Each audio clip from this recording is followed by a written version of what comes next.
श्रद्धा से आएंगे तो फूल बरसाए जाएंगे। और ये देखिए, ये बच्ची जो है महाराष्ट्र मुंबई से आई हुई है और ये मुस्लिम है, लेकिन सनातन के प्रति बड़ी आस्था है। ये हकीकत है। हर हर इन्वेडर्स आए थे और कन्वर्जन करते रहे बाय फोर्स, इसमें कोई शक नहीं है। आप हिस्टोरिकली कोई किताब पढ़ के देख ले आप। सनातन धर्म का मतलब है एक ऐसा वे ऑफ लाइफ जो कि वक्त की कैद से आजाद हो, हमेशा के लिए हो। शामिल किया उसने महाभारत को। अच्छा, तो उसके ऊपर बहुत सारी बात नहीं जी, ये तो ऐसी खबर थी, कोई नहीं किया। ये सब कुछ हो रहा है, अपने सिलेबस में भी शामिल कर रहे हैं, क्योंकि अब उनको ये पता चल गया है कि जो हिस्ट्री है वो यही है। Committed to their cause, they are committed to the religion, they are committed to India. इससे सीखना होगा आपको। मैं हमेशा यही कहता हूं, हमारे सुनने वाले सबसे बड़ा मुझसे यही कहते हैं कि पता नहीं शायद ये इंडिया भगत है, ये क्या इंडिया गीत। और मैं ये कहता हूं सीख लो ना, को कुछ सीखण होता जते। और कुवैत अपने स्कूल में बच्चों को सोशल स्टडीज में उसको देने वाला है कि बच्चे उसको पढ़ेंगे और सनातन धर्म के योद्धाओं की तरह वो एम्पावर होंगे। महाभारत है, रामायण है, इनको आप देखें तो आपको पता चलेगा कि इन किताबों में जो इटर्नल वैल्यूज हैं। न्यू जर्सी के अंदर बहुत बड़ा मंदिर बन रहा है इस वक्त, अमेरिका का सबसे बड़ा मंदिर। अबू धाबी में, जिसकी हम अभी बात कर रहे थे कि वहां पे मंदिर सबसे बड़ा बन रहा है, आप उसकी मिसाल देख रहे हैं। उसके पीछे क्या है। हनुमान ज्ञान गुण सागर जय कपीस तेरे लोक उजा। दोस्तों, मुंबई की सबनम शेख प्रयागराज महाकुंभ पहुंची। यहां उन्होंने संगम में आस्था की डुबकी लगाई।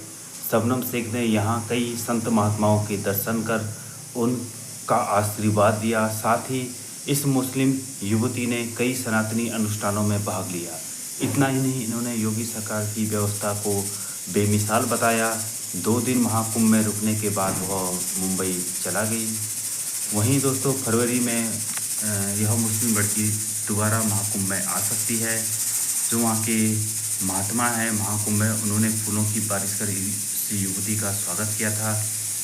और दोस्तों, यह देखकर पाकिस्तानी मीडिया कह रही कि देखो, सनातन धर्म में यही है, सबको सम्मान लिखा जाता है। और ये मुस्लिम लड़की जब प्रयागराज पहुंची तो साधु संतों ने इसका फूलों से स्वागत किया और काफ़ी तारीफ कर रही है हिंदू धर्म के। महाभारत, रामायण, इन चीज़ों की पाकिस्तानी मीडिया काफ़ी तारीफ कर रही है कि हिंदू धर्म में हमेशा सबका सम्मान ही किया जाता है। तो दोस्तों, वीडियो के माध्यम से देखिए क्या कह रही है पाकिस्तान की मीडिया। चलो आइए देखते हैं। जो कि वक्त की कैद से आज़ाद हो, हमेशा के लिए हो। तो अगर आप इस मज़हब को आप स्टडी करें और आप जो मुख्तलिफ स्क्रिप्चर्स हैं उनको आप पढ़ें, महाभारत है, रामायण है, इनको आप देखें, तो आपको पता चलेगा कि इन किताबों में जो इटर्नल वैल्यूज़ हैं, हमेशा रहने वाली जो वैल्यूज़ हैं, वो आपको नज़र आती हैं। आपको लॉयल्टी, कमिटमेंट, एक मोरालिटी, वो आपको नज़र आती है। जो मुख्तलिफ कैरेक्टर्स हैं वो मुख्तलिफ जो ह्यूमन वैल्यूज़ हैं उनको रिप्रेजेंट कर रहे हैं और मुख्तलिफ किस्से कहानियों से इंसानों को बताया जा रहा है कि उन्होंने ज़िंदगी कैसे गुजारनी है और वर्चू क्या है और ईवल क्या है और ईवल से बचना है और वर्चू को अडॉप्ट करना है। यानी आप समझ लें कि ये जो इंसानी ह्यूमन विजडम की जो महराज है ना, वो आपको यहाँ पे नज़र आएगी इन किताबों में। मुख्तलिफ जो कैरेक्टर्स हैं जो रिप्रेजेंट करते हैं गुडनेस को, वर्चू को, लॉयल्टी को, कमिटमेंट को और सिंपलिसिटी को, ये आपको वहाँ पे नज़र आते हैं। और ये रोल मॉडल्स हैं, एक्चुअली ये रोल मॉडल्स हैं। यानी वो कैरेक्टर्स जो कि जो रिप्रेजेंट कर रहे हैं उस पूरी उस कहानी में, उस नैरेटिव में, आपने उनको एम्यूलेट करना है। तो ये मैं समझता हूँ कि ये चीज़ें दुनिया को पता चलनी चाहिए। जो इंडियन विजडम है, जो कि सदियों और हज़ारों सालों पे मुहित है, वो दुनिया तक पहुँचना चाहिए।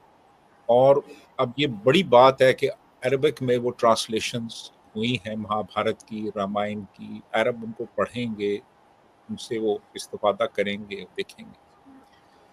तो ये एक बहुत बड़ी, मैं समझता हूँ एक माइलस्टोन है ये हकीकत है कि इन्वेडर्स आए थे, उन्होंने कई मंदिरों के अंदर मस्जिद बनाई थी। ये कोई एक बाबरी मस्जिद का अकेले का मसला नहीं था। ये वहां पे क्योंकि वो थे और कन्वर्जन करते रहे बाय फोर्स, इसमें कोई शक नहीं है। आप हिस्टोरिकली कोई किताब पढ़ के देख ले, आप कन्वर्जन ज्यादातर जहां पे हुई है बाय फोर्स हुई है या लालच दे के हुई है। जो कुछ भी जमीनों की जिस तरह भी कन्वर्जन होती रही है, हमारे लोग उसमें जज्बाती बजाय के तारीख को पढ़ने के उसको सेंटी होकर उसको चीजों को देखते हैं। लेकिन अगर मोदी साहब को वो डिलीवर कर रहा है तो वो ultimately he is taking the benefit out of it. That can be a religious move, that can be a political move as well. लेकिन जिस तरह उन्होंने अब मैं जिस तरह उनको देखता हूं कि the way they are playing their foreign policy strongly, wisely, the way they are economic policies में स्ट्रेटेजिक ऑटोनॉमी उनकी, जिस तरीके से मैं देखता हूं मुसलसल उस चीज को, जिस तरीके से वो ग्लोबल साउथ को लेकर चल रहे हैं, जिस तरीके से वो एक असला प्रोड्यूस करने के वो सिलसिले में है, जिस तरीके से वो लिथियम को एक्वायर कर रहे हैं, जिस तरीके से वो पेट्रोलियम अपनी सेफ्टी चाहते हैं, इन्फ्लेशन ना आए, जिस तरीके से अपने वो सी रूट्स को प्रोटेक्ट कर रहे हैं, तो they are achieving the target of being a super power. America को सबसे बड़ा इशू इस वक्त ये है, बल्कि वेस्टर्न सिविलाइजेशन को सबसे बड़ा मसला ही उनका यही नजर आ रहा है कि उनकी इकोनॉमी इतनी तेजी से आगे जा रही है और वो आंखें भी दिखा रहे हैं साथ। और दूसरा, मैं सबसे ज्यादा, मैं क्योंकि खुद एक इमिग्रेंट हूं, जो मैं सबसे ज्यादा बात उनकी प्रेज करता हूं कि Indian diaspora is the strongest diaspora on the planet, regardless any country you pick up. कोई भी, आप भारत देख लें, ना कनाडा देख लें, अमेरिका देख लें, यूके देख लें, आप साउथ अफ्रीका देख लें। साउथ अफ्रीका का पिछला जो प्राइम मिनिस्टर था, जो उनका उसका वो गुप्ता, क्या नाम था उसके साथ, गुप्ता साहब थे, जो बहुत बड़े वहां पे वो जिनके ऊपर करप्शन के चार्जेस थे। दुबई देख लें आप, दुबई देख लें आप, वहां पे देख लें इंडियन डायस्पोरा की अमीर तरीन डायस्पोरा, स्ट्रॉन्गेस्ट तरीन है। अबू धाबी में, जिसकी हम अभी बात कर रहे थे कि वहां पे मंदिर सबसे बड़ा बन रहा है, आप उसकी मिसाल देख लें, उसके पीछे क्या है, उसके पीछे डायस्पोरा है। न्यू जर्सी के अंदर बहुत बड़ा मंदिर बन रहा है इस वक्त, अमेरिका का सबसे बड़ा मंदिर, वो भी डायस्पोरा बना रहे हैं, वॉलंटियरिज्म कर रहे हैं, they are committed to their cause, they are committed to the religion, they are committed to India. इससे सीखना होगा आपको। मैं हमेशा यही कहता हूं, हमारे सुनने वाले सबसे बड़ा मुझसे यही कहते हैं कि पता नहीं शायद ये इंडिया भगत है, ये क्या इंडिया गीत। और मैं ये कहता हूं, सीख लो ना, को सीखण होता जिते।